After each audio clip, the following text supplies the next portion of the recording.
Hello friends, मैं श्याम वर्मा एक बार आपका फिर से केमिकल पीडिया में स्वागत करता हूं। एक कंपनी ने फिर से आपके लिए ज़बरदस्त वैकेंसी निकाली हुई है। आप उसका नाम ऑलरेडी बहुत अच्छे से जानते होंगे। उसका नाम है RCFL, Rashtriya chemical and fertilizer limited. Chemical engineering वाले स्टूडेंट के लिए या केमिकल टेक्नोलॉजी वाले स्टूडेंट के लिए बम्पर वैकेंसी निकली है एक टाइम में। अप्रोक्सीमेट हमारा 188 वैकेंसी निकाली गई है, वो भी डायरेक्ट डिप्लोमा वाले कैंडिडेट के लिए। तो सब कुछ बात करेंगे ए टू जेड। एक गलती आप फिर से मत रिवाइज करिएगा। पिछला जो वैकेंसी आया था आरसीएफएल में, तो मैं बार बार बच्चों को समझा रहा था कि फॉर्म भरते समय बहुत सावधानी रखिएगा। लेकिन उन कुछ बच्चों ने, लगभग 20 से 25 बच्चों ने ऐसे प्रॉब्लम क्रिएट किया था कि उनका फॉर्म रिजेक्ट कर दिया गया था, एडमिट कार्ड तक नहीं आया था। वो बहुत परेशान हो गए थे, उनकी कोई गलती नहीं थी फिर भी। तो बेसिक बेसिक बातें आपको जरूर ध्यान में रख के जाना। मैं एक एक पॉइंट आपको, जो नोटिफिकेशन निकला है उसको पढ़ के सब कुछ बताऊंगा। जो इंपॉर्टेंट चीज होगा उसका पीडीएफ भी मैं आपको प्रोवाइड कर दूंगा, टेलीग्राम पे भी, इंस्टाग्राम पे भी। लिंक आप देख रहे हैं, स्कैन करके डाउनलोड कर लीजिएगा, फ्री ऑफ कॉस्ट है। सब कुछ बताऊंगा, कैसे फॉर्म भरा जाएगा, उसका क्या क्या उसमें चीजें मांगी गई हैं, सर्टिफिकेट कब इशू होना चाहिए आपका, तभी माना जाएगा। अगर ईडब्ल्यूएस के कैंडिडेट हैं आप, या ओबीसी कैंडिडेट हैं, कोई कैटेगरी के कैंडिडेट है, और तो सबका कब लास्ट डेट है उसको बनवाने का, और फॉर्म कब शुरू होने वाला, कब लास्ट होने वाला है, सब कुछ बात करेंगे इस वीडियो में। ठीक है ना? अगर वीडियो पसंद आएगा तो लाइक जरूर करके अपने दोस्तों को ये शेयर कर दीजिएगा, ताकि वो भी फॉर्म जल्दी से जल्दी अप्लाई कर सकें। ठीक है? तो चलिए मैं आपको एक एक स्टेप बाय स्टेप करके बताता हूँ क्या करना आपको। तो चलिए एक एक करके हम लोग सारी चीजें समझ लेते हैं कि हमें क्या क्या देखना है इसमें। जैसा हमने आपको पहले ही बताया, ये किस कंपनी के बारे में है। Rashtriya chemical and fertilizer limited, RCFL के नाम से आप लोग जानते हैं। ये एक गवर्नमेंट ऑफ इंडिया अंडरटेकिंग है, मतलब पीएसयू कंपनी है। और अभी इसको नवरत्न का दर्जा दिया जा चुका है। बेसिक चीजें मैं इसलिए आजकल बताना शुरू किया हूँ कि जब कंपनी में स्किल टेस्ट होता है तो उस समय भी बेसिक बेसिक नॉलेज पूछी जाती है। ठीक है ना? आपको जानना, नवरत्न मैंने पहले बता दिया ये क्या क्या बनाता है। फर्टिलाइजर बनाता है और इंडस्ट्रियल केमिकल भी बनाता है आरसीएफएल। इसके दो जगह पे यूनिट है, दोनों महाराष्ट्र में। एक जगह का नाम है थल और दूसरे का नाम है चैम्बूर, मतलब मुंबई में है। तो ये दो जगह इसके यूनिट है। ये कहीं भी आपको ट्रांसफर दिया जा सकता है, या रिक्रूटमेंट के बाद कहीं भी पोस्टिंग दी जा सकती है। तो सबसे पहले हम लोग बात कर लेते हैं कि वैकेंसी कितनी कितनी आई है केमिकल वालों के लिए। तो जो पोस्ट दिया जाएगा वो है, उसका नाम ऑपरेटर केमिकल ट्रेनी। ऐसा मत सोचिएगा ये ट्रेनी नाम से आपको रखेगा बार बार, ये सिर्फ 6 मंथ की बात है जो आगे हम लोग डिस्कस करेंगे। मैं पहले ही आपको चेतावनी दे दे रहा हूँ कि पिछली बार जो बच्चों ने गलती की थी वो आप मत कीजिएगा। फॉर्म आराम से देखिएगा, जो जो मांगा गया है वही अपलोड कीजिएगा, अननेसेसरी चीज मत डालिएगा। फॉर्म रिजेक्ट कर देता है आरसीएफएल, उसमें बिल्कुल डाउट नहीं करता वो। ठीक है? तो देखते हैं कितने पोस्ट। टोटल 188 पोस्ट आया हुआ है। इतना ज्यादा पोस्ट सिर्फ इसलिए आया है कि न्यू प्रोजेक्ट लग रहा है, उसके लिए लिए जा रहे हैं बच्चे। ठीक है ना? नहीं तो इतनी वैकेंसी एक बार में देखने को नहीं मिलती, वो भी केमिकल के लिए डायरेक्ट। उसमें से अनरिजर्व कैटेगरी के लिए 85 वैकेंसी है, एससी कैंडिडेट के लिए 18 वैकेंसी है, एसटी कैंडिडेट के लिए 17, और ओबीसी कैंडिडेट के लिए 50 वैकेंसी है, ईडब्ल्यूएस कैंडिडेट के लिए 18 वैकेंसी है। ठीक है ना? यहाँ चीजें बताई जा चुकी हैं कि वैकेंसी जो है वो टेंटेटिव है। मींस क्या होता है कि जो वैकेंसी बताया गया है ये 188, इससे ज्यादा भी हो सकता है, इससे कम भी हो सकता है। ये आरसीएफएल के ऊपर पूरा डिपेंड करता है। ठीक है ना? यहाँ बताया गया इंक्रीज या डिक्रीज हो सकती है। और क्या बात की गई है इसके बता लेते हैं। मिनिमम एलिजिबिलिटी क्राइटेरिया के बारे में बात किया गया है। मतलब अगर आपने डिप्लोमा किया है या बीएससी किया हुआ, वो आगे हम लोग बात करेंगे टोटल क्या क्वालिफिकेशन मांगा गया है। उसमें जो भी मार्कशीट आपकी होनी चाहिए, वो जो कट ऑफ डेट है वो 1 फरवरी 2026 तक या उससे पहले की होनी चाहिए। उससे बाद अगर आप पास आउट हैं तो एलिजिबल नहीं है इस पोस्ट के लिए। ठीक है ना? ये बात आप ध्यान में रखिएगा, आगे डिटेल में हम लोग बात करेंगे। इसलिए मैं कहता हूँ पूरा वीडियो मैं आपके लिए मेहनत करता हूँ, ये हाईलाइटेड पीडीएफ, ताकि आपको इजी हो, चीजें गलत ना हो आपसे। आप पीडीएफ पढ़ोगे, आपको टाइम लगेगा, मैं वही आपका काम करके आपको दे रहा हूँ, तो दो दो लोग को काम करने की जरूरत नहीं है। अब देख लेते हैं क्या क्या चीजें मांगी गई है। एजुकेशन क्वालिफिकेशन क्या मांगा गया है, क्या कुछ एक्सपीरियंस मांगा गया है या नहीं, वो भी देखेंगे। ठीक है ना? आपको एब्जॉर्ब कर लिया जाएगा 6 मंथ बाद ट्रेनिंग से, मतलब ट्रेनिंग में आप रहेंगे 6 मंथ। उस समय भी आपको पैसा मिलेगा, अप्रोक्सीमेट 22 to 25,000 रुपीज मिलेंगे आपको, उसकी टेंशन मत लीजिए। रूम भी मिलेगा मुंबई में। तो 6 मंथ की ट्रेनिंग के बाद जो आपका पोस्ट रहेगा वो ग्रेड 2 करके रहेगा, ऑपरेटर ग्रेड 2 करके रहेगा, वो आपको मिलेगा। उस समय सैलरी आपको जो बेसिक रहेगा 22,000 से 60,000। उसमें एचआरए, टीए, डीए आपको अलाउंस से ज्यादा मिलेंगे, मतलब सैलरी अच्छी खासी आपकी होने वाली है। क्या क्या चाहिए क्वालिफिकेशन? दो कैंडिडेट इसमें अप्लाई कर सकते हैं। पहले वाले की हम लोग बात कर लेते हैं। जो कैंडिडेट बीएससी किए हुए हैं केमिस्ट्री से, ठीक है ना, वो अप्लाई इसमें कर सकते हैं। ध्यान रखिएगा, जो लोग बीएससी किए हैं वो अप्लाई कर सकते हैं। दूसरे उसमें क्या है, अगर आप जनरल या ओबीसी कैंडिडेट है तो 55% होना चाहिए बीएससी में, एससी एसटी कैंडिडेट है तो 50% आपका होना चाहिए। एज लिमिट भी बताई गई है कि 30 साल अगर अनरिजर्व कैटेगरी के हैं और एससी एसटी कैंडिडेट हैं तो 35 साल और ओबीसी कैंडिडेट हैं तो 33 मतलब 33 साल, ये स्टैंडर्ड होता है गवर्नमेंट का, ठीक है। ये आपको अप्लाई यहाँ कर सकते हैं। दूसरे कैंडिडेट अपने इंजीनियरिंग वाले कैंडिडेट की बात कर लेते हैं। आपको 3 ईयर डिप्लोमा कंप्लीट होना चाहिए, वो भी रेगुलर बेसिस पे होना चाहिए। सैंडविच कोर्स नहीं अलाउ किया है इसमें, अभी आगे हम लोग देखेंगे। वो केमिकल इंजीनियरिंग या केमिकल टेक्नोलॉजी, ध्यान रखिए ये इंपॉर्टेंट है हमारे केमिकल इंजीनियरिंग ब्रांच के लिए। केमिकल इंजीनियरिंग वालों को भी लेगा, केमिकल टेक्नोलॉजी वालों को भी लेगा। ऐसा नहीं है कि मद्रास फर्टिलाइजर की तरह सिर्फ केमिकल इंजीनियरिंग को लेगा, दोनों लोग एलिजिबल है, आराम से फॉर्म भर सकते हैं। बट एक चीज इंटरेस्ट यहाँ और आता है, इसको अप्लाई कौन कर सकता है, जो लोग 1 साल का अप्रेंटिसशिप किए हैं 1961 एक्ट के द्वारा। बहुत बड़ी बदलाव देखने को मुझे मिल रही है। डायरेक्ट आज तक बोलता था कि 1 ईयर एक्सपीरियंस, कोई भी कंपनी होता था 1 ईयर एक्सपीरियंस मांगता था, बट ये बहुत बड़ा बदलाव देखने को मिल रहा है कि वनली और वनली सिर्फ अप्रेंटिस वाले ही अप्लाई कर सकते हैं, वो भी जो इस एक्ट के थ्रू गए हैं। इसी एक्ट के थ्रू अप्रेंटिस होता है, तो मतलब आप डिप्लोमा किए होने चाहिए, साथ में 1 साल अप्रेंटिसशिप किए होने चाहिए, तभी इस फॉर्म को अप्लाई आप कर सकते हैं। ये बहुत बड़ी चेंज देखने को मिली है इस बार, ठीक है। या वो कैंडिडेट भी कर सकते हैं जो 1 साल अप्रेंटिस किए हुए हैं प्लस थर्ड सेमेस्टर में, इंटर के बाद ही डायरेक्ट थर्ड सेमेस्टर में एंट्री ले लिए थे, जिसको हम बोलते हैं डायरेक्ट एंट्री। मतलब आपने 12th पास किया था, उसके बाद थर्ड सेमेस्टर में आप डायरेक्ट चलेंगे डिप्लोमा में, उनको भी एलिजिबल किया गया, वो भी अप्लाई कर सकते हैं, ठीक है ना। बट ट्रेनिंग सबको एकदम मस्ट जरूरी है कि 1 साल की ट्रेनिंग उनकी होनी चाहिए, ठीक।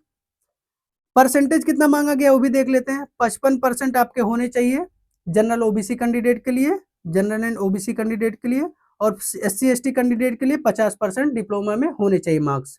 ये साफ साफ बोला गया है। 49.9% भी रहेगा या 54.9% भी रहेगा तो भी आप एलिजिबल नहीं है, ये बात ध्यान में रखिएगा। ऐसा मत सोचिए कि 0.1 का ही तो डिफरेंस है, नहीं एक्सेप्ट किया जाता, ठीक है। अब आगे बात कर लेते हैं। एज लिमिट लगभग लगभग सेम वही है कि अनरिजर्व कैटेगरी के लिए 30 साल है, एससी एसटी कैंडिडेट के लिए 35 साल, ओबीसी कैंडिडेट के लिए 33 ईयर, ये बताया गया, ठीक है, सेम वही है। और हम बात कर लेते हैं और कौन कौन एलिजिबल, ये 2 कैंडिडेट कर सकते हैं, एक बीएससी वाले एक डिप्लोमा वाले कैंडिडेट अप्लाई कर सकते हैं ये फॉर्म को। अब कुछ बेसिक चीजें इनका जान लेते हैं, जो जहां लोग गलतियां करते हैं। कुछ इसमें रिजर्वेशन या रिलैक्सेशन दिया जाता है, उसको हम देख लेते हैं क्या क्या बताया गया है इसमें। हाँ, अगर आप एससी एसटी कैंडिडेट है तो आपको 5 साल का रिलैक्सेशन मिलेगा एज में। अगर आप ओबीसी हैं नॉन क्रीमी लेयर, आपको 3 इयर्स का रिलैक्सेशन मिलने वाला है। अगर आप अनरिजर्व या आप जनरल कैटेगरी हैं तो उसमें रिलैक्सेशन नहीं दिया जाता एज में, ठीक है। ये सेंट्रल गवर्नमेंट रूल है। अब एलिजिबिलिटी क्राइटेरिया के बारे में हम लोग बात कर लेते हैं कि क्या क्या एलिजिबिलिटी हमारी होनी चाहिए। तो जो आपने मिनिमम एजुकेशन क्वालिफिकेशन किया होगा या एक्सपीरियंस सर्टिफिकेट आपको मिला होगा 1 ईयर का अप्रेंटिसशिप का, वो 1 फरवरी 2026 तक ही होनी चाहिए। उससे बाद अगर आप पास आउट कर रहे हैं तो आप यहाँ एलिजिबल नहीं माने जाएंगे। ये बात आप एकदम खास तौर पे ध्यान रखिएगा, ठीक है। ये मैं हाईलाइटेड पॉइंट इसलिए कर रहा हूँ क्योंकि बच्चे बार बार उसके बाद के पास आउट होते हैं, फिर भी फॉर्म अप्लाई कर देते हैं, बाद में फॉर्म रिजेक्ट हो जाता है, ठीक है। और देख लेते हैं हम लोग एप्लीकेशन फी के बारे में बात करते हैं, कितना फीस जमा करना पड़ेगा। तो लगभग 700, मुझे लगता है बहुत ज्यादा इस बार पैसा बढ़ा दिया है। 500 मोर देन सफिशियंट, वही ज्यादा मुझे लग रहा था, बट यहाँ 700 रुपया प्लस जीएसटी भी आपको देना पड़ेगा, तो लगभग मान के चलो 750 या 720 रुपये आपको फॉर्म पे करने पड़ेंगे, ठीक है ना। वो भी सिर्फ जनरल ओबीसी कैंडिडेट को, एससी एसटी कैंडिडेट को अप्लाई या लेडीज जो हैं उनको अप्लाई नहीं करना पड़ेगा, पैसा नहीं जमा करना पड़ेगा, ठीक है। अब बात कर लेते हैं जॉब का नेचर क्या होने वाला है। जहां आप जॉब करने जा रहे हैं पता होना चाहिए कि क्या नेचर है वहां का। तो जो ट्रेनिंग है उनका नेचर क्या रहेगा, राउंड द क्लॉक शिफ्ट, मतलब शिफ्ट ड्यूटी कराई जाएगी, first second and third night duty भी आपसे कराई जाएगी, ठीक है ना। उसमें कोई डाउट नहीं है, हर इंडस्ट्री में आज के लिए कराई ही जाती है। जनरल शिफ्ट आपको कुछ स्पेसिफिक केस में ही देखने को मिलेगा। अब सैलरी एंड बेनिफिट्स की बात कर लें, जिसके लिए पूरी दुनिया काम कर रही है, उसको भी देख लेते हैं हम लोग। तो आपको पता है 6 मंथ के लिए आपको ट्रेनिंग में रखा जाएगा शुरुआत में। एक चीज ध्यान रखना है, उस समय आपको लगभग 22,000 रुपये स्टाइपेंड दिया जाएगा। अच्छा खासा अमाउंट है, 22,000 कोई कम नहीं है, बट 6 मंथ की बात होती है। होटल एकोमोडेशन मतलब आपको हॉस्टल भी दिया जाएगा, ये सबसे बड़ी बात। अगर मुंबई में आपको यूनिट मिल रहा है चेंबूर का, तो आपको पता है मुंबई में कितना प्रॉब्लम होता है रूम्स का। 20-20 हज़ार 10-10 हज़ार रुपये लगते हैं। अगर ये आपको रूम दे रहा है शेयरिंग बेसिस पे तो यहाँ 22,000 प्लस 10,000 और जोड़ लो तो मतलब 38,000 से 35,000 आपको मिल रहा है स्टाइपेंड, समझ लो, ठीक है ना, फ्री ऑफ कॉस्ट, उसमें कोई चार्ज देने वाला आपको नहीं है। अब क्या है, उसके 6 मंथ के बाद आपको क्या पोस्ट दी जाएगी, यहाँ बताई गई है ऑपरेटर केमिकल ग्रेड 2 का दिया जाएगा, ठीक है ना।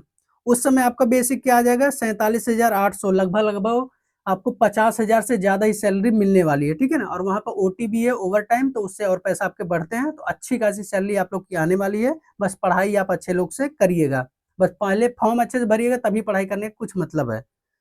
अब सिलेक्शन प्रोसेस कि हमें कैसे-कैसे सेलेक्ट किया जाएगा, क्या-क्या स्टेप है उसके, तो 2 स्टेप में आपका एग्जामिनेशन लिए जाएँगे, एक ऑनलाइन टेस्ट लिया जाएगा, दूसरा स्किल टेस्ट। इसलिए मैं कहता हूँ बेसिक-बेसिक चीज़ें जाननी है, इसी के लिए जाननी है।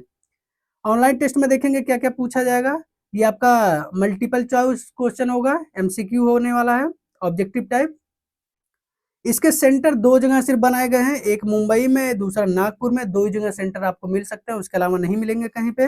और जो पेपर की लैंग्वेज होने वाली है वो है मराठी, हिंदी और इंग्लिश, 3 लैंग्वेज में ये पेपर कराए जाएंगे। एक लोकल लैंग्वेज हो गया महाराष्ट्र का, एक हिंदी और इंग्लिश जहाँ सब में आता है, ठीक। आपको एक चीज ध्यान रखना है कि जो आपको एग्जामिनेशन सेंटर आप एक बार भर दिए, चाहे मुंबई चाहे नागपुर, तो उसको चेंज नहीं किया जा सकता है, आपको ये भी ध्यान रखना है। तो बहुत सोच समझ के आप सेंटर चूज करिएगा, ठीक है।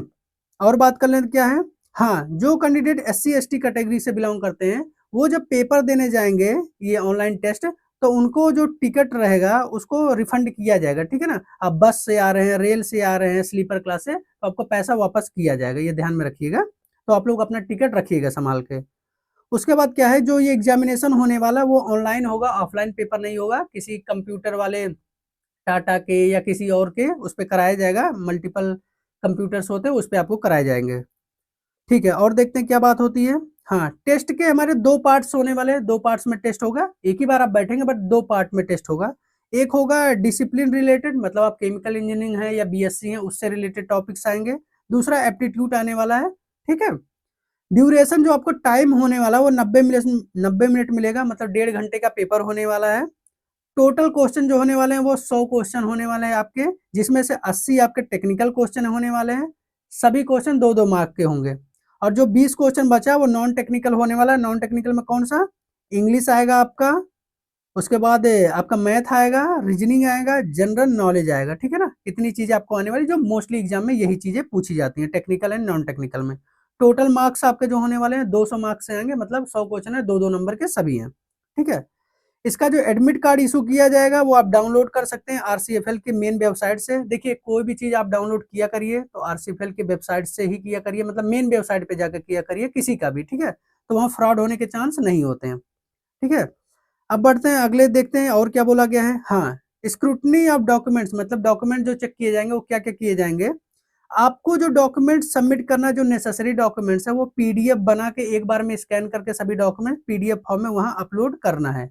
और एक चीज ध्यान रखना, डिक्लेरेशन एक लाइन लिखी हुई है जो मैं आपके सामने दे रहा हूं, आप इसमें से कॉपी करके अपने हाथ से रिटन में, अपने हाथ से लिखकर स्कैन करके अपलोड करना है। ऐसा नहीं कि इसी में टाइप करके करना है, ऐसा नहीं है। रिटन में ये पूरा डिक्लेरेशन यहाँ से यहाँ तक का अपने हाथ से लिख के साइन करके अपलोड आपको करना है, ठीक है। इतनी चीजें हो गई। अब मेरिट की बात कर लें कि शॉर्टलिस्ट कैसे किया जाएगा। आपने मान लो ऑनलाइन टेस्ट दे दिया, उसके बाद क्या होने वाला है, ऑनलाइन टेस्ट देने के बाद जब रिजल्ट आएगा तो नेक्स्ट स्टेप आपको क्या है, स्किल टेस्ट, ठीक है ना। स्किल टेस्ट है नेक्स्ट स्टेप। तो उसमें जो सेलेक्ट किया जाएगा 1:7 के, सपोज को एक वैकेंसी है तो 7 लड़के को स्किल टेस्ट के लिए बुलाया जाएगा, ठीक है। अब बात कर लेते हैं स्किल टेस्ट में हमारा क्या होने वाला है। पहली बार किसी मतलब ऑर्गेनाइजेशन ने स्किल टेस्ट को इतने अच्छे से बताया है, नहीं तो लोग बस स्किल टेस्ट बोल देते हैं, बाकी कुछ बताते नहीं डिटेल में। इसमें पूरा डिटेल बताया गया है कि 1:7 में बुलाए जाएंगे लोग, एक वैकेंसी पे लगभग 7 बच्चों को बुलाया जाएगा। ये अपना क्वालिफाइंग नेचर होगा, मीन्स पास सिर्फ करना है, इसका फाइनल सिलेक्शन से ज्यादा मतलब नहीं है। बट अगर आप इसको पास नहीं करेंगे, फेल हो जाते हैं, तो फाइनल सिलेक्शन में नाम भी नहीं आ सकता। तो इसको किसी भी हाल में पास करना जरूरी है, इसका नंबर काउंट नहीं होगा, ठीक है ना। कोई पर्सनल इंटरव्यू आपका नहीं कराया जाएगा, क्योंकि आपको पता है ये ग्रुप सी का जॉब है, ग्रुप सी जॉब में अब इंटरव्यू नहीं कराए जाते, ठीक। अब आगे बढ़ लेते हैं। स्किल टेस्ट मैंने बोला ना, इतना डिटेल में कोई इलेबरेट नहीं किया होगा जितना इसने किया है। क्या क्या स्किल टेस्ट में आपसे पूछे जा सकते हैं, आपको जो जॉब नॉलेज है, प्रैक्टिकल जॉब नॉलेज, अगर आपने 1 साल अप्रेंटिस किया तो चीज़ों को देखा होगा, कैसे हैंडल करते हैं, उसके बारे में पूछा जा सकता है।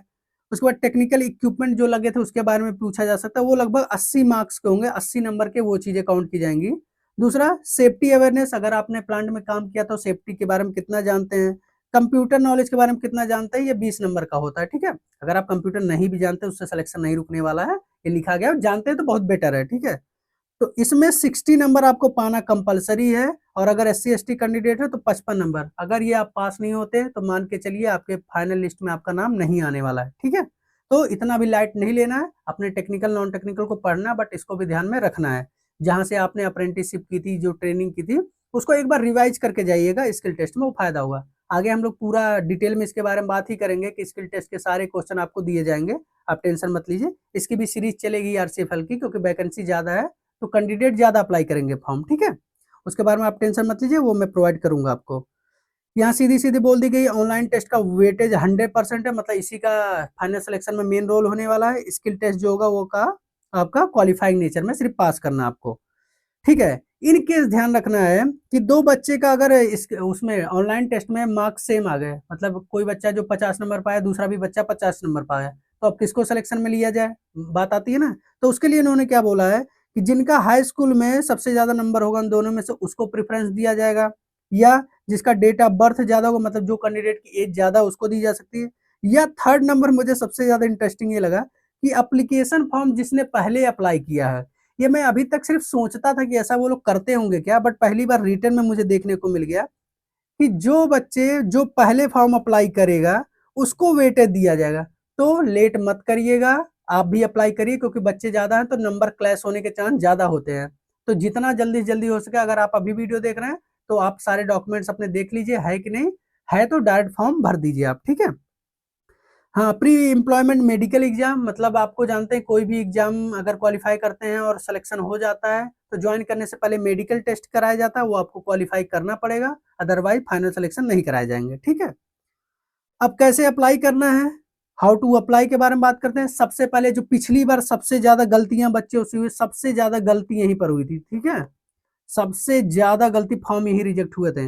रजिस्ट्रेशन एकदम ध्यानपूर्वक कीजिएगा, जो चीज़ें माँगी गई है वही चीज़ें कीजिएगा, रजिस्ट्रेशन भरिएगा, फीस उसके बाद अप्लाई कर दीजिएगा और जो डॉक्यूमेंट्स हैं उन्हें स्कैन करके पीडीएफ फॉर्मेट में कितने पीडीएफ कितना साइज़ चाहिए वो आपको दिया गया है, वो ध्यान रखिएगा। जब आप रजिस्ट्रेशन करने जाएँ तो क्या-क्या चीज़ें माँगी गई वो आप पहले देख लीजिए है कि नहीं आपके पास। जैसे स्कैन किया हुआ क्या चाहिए, फ़ोटो होना चाहिए आपका स्कैन किया हुआ, सिग्नेचर वो भी सिर्फ़ ब्लैक पेन से होना चाहिए। पिछली बार इसके लिए भी गलती रिजेक्ट किया था, रेड पेन से बच्चे कर दिए थे, ठीक है ना? उसके बाद आपका लेफ्ट अंगूठे का थंब इम्प्रेशन चाहिए, उसका भी स्कैन। उसके बाद जो मैंने बोला था डिक्लेरेशन चाहिए, वो भी देखो लिखा हुआ है, हैंड रिटन, आपके हाथ से लिखा हुआ फिर उसको स्कैन करिएगा, ठीक है? ये सबसे इम्पोर्टेंट है, इसको ध्यान में ज़रूर रखिएगा आप लोग फॉर्म भरते समय।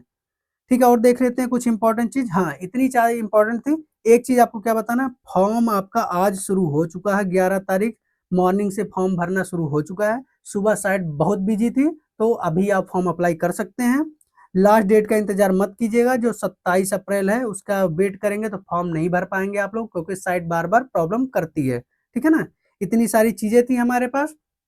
कुछ भी सिंगल भी डाउट अगर आपको आ रहा है तो कमेंट बॉक्स आपके लिए ओपन है, वहाँ आप जाइए, पूछिए, मैं बिल्कुल रिप्लाई करने की कोशिश करूँगा आपका।